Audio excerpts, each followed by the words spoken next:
সবথেকে কম খরচে আর সবথেকে সহজ একটা রেসিপিতে পিৎজা তৈরি করে দেখাবো। আর পিৎজার টেস্টটা হবে সবথেকে বেস্ট। 1000 টাকা দিয়ে একটা পিৎজা অর্ডার করে অপেক্ষা করেছিলাম 1 ঘন্টা। এরপর থেকে চিন্তা করেছি এখন থেকে পিৎজা বাসায় বানাবো আর খরচও অনেক কম লাগবে। তো এর জন্য হচ্ছে একটা পাত্রে হাফ কাপ কুসুম গরম পানি নিয়েছি, সেই সাথে 1 চামচ ইস্ট দিয়ে দিয়েছি, 3 টেবিল চামচ চিনি দিয়ে দিয়েছি। এবার হচ্ছে ইস্টটাকে কুসুম গরম পানির সাথে একটু মিশিয়ে নিচ্ছি। খেয়াল রাখতে হবে পানিটা যাতে কুসুম গরম থাকে। এরপর এখানে 2 টেবিল চামচ পাউডার মিল্ক দিয়ে মিশিয়ে নিয়েছি। এখন এখানে দিয়ে দিচ্ছি 1 কাপ ময়দা আর দিচ্ছি 2 টেবিল চামচ তেল।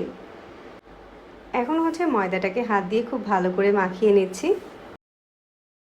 ময়দার গোলাটাকে একদম সফট করে মাখিয়ে নিয়েছি। এখন যেটা করতে হবে, এই ময়দার ডোটাকে আধা ঘন্টার জন্য রেস্টে দিয়ে দিতে হবে। আর ততক্ষণে এখানে আমি কিছু সসেস নিয়েছি।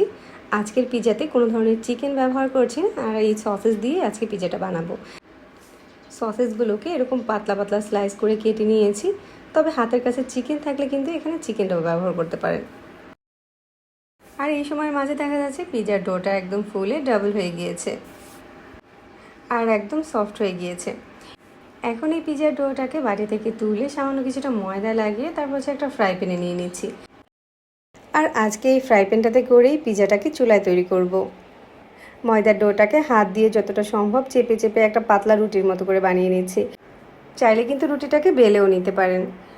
রুটির চারো সাইডটাকে হাত দিয়ে এরকম একটু রাউন্ড করে দিচ্ছি। তারপর একটা কাঁটা চামচ দিয়ে ভিতরটাতে একটু দাগ কেটে দিচ্ছি।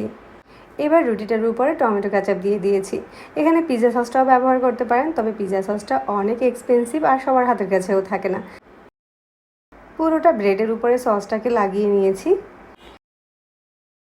আর স্লাইস করে রাখা সসেসগুলোকে উপর দিয়ে দিচ্ছি। সসেস দিয়ে পিৎজা আমি বাসায় অনেকবার ট্রাই করেছি, খেতে কিন্তু ভালোই লাগে। এখন উপর দিয়ে আপনার পছন্দ অনুযায়ী মোজারেলা চিজ অ্যাড করে দিতে পারেন। চিজ বেশি দিয়েও বানাতে পারেন, আবার কম দিয়েও পিৎজা বানাতে পারেন। তবে পিৎজাতে মোজারেলা চিজটা একটু বেশি দিলে খেতে বেশি টেস্টি হয়।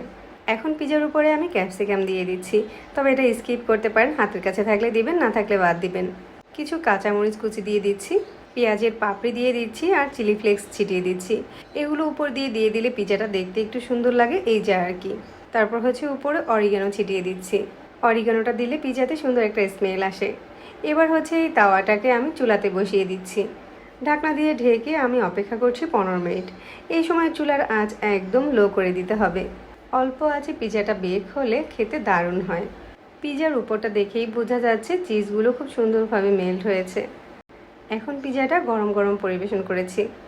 আপনার এই পিৎজাটা নামি দামি ব্র্যান্ডের রেস্টুরেন্টের থেকে কম টেস্টি হবে না। বাসায় এভাবে একবার বানিয়ে দেখতে পারেন। যাদের কাছে আমার সহজ রেসিপিগুলো ভালো লাগে তারা আমাদের পেজ ফলো করতে ভুলবেন না, সেই সাথে চ্যানেল সাবস্ক্রাইব করে রাখবেন। রেসিপি দেখার জন্য সবাইকে ধন্যবাদ জানিয়ে তাহলে বিদায় নিচ্ছি। আল্লাহ হাফেজ।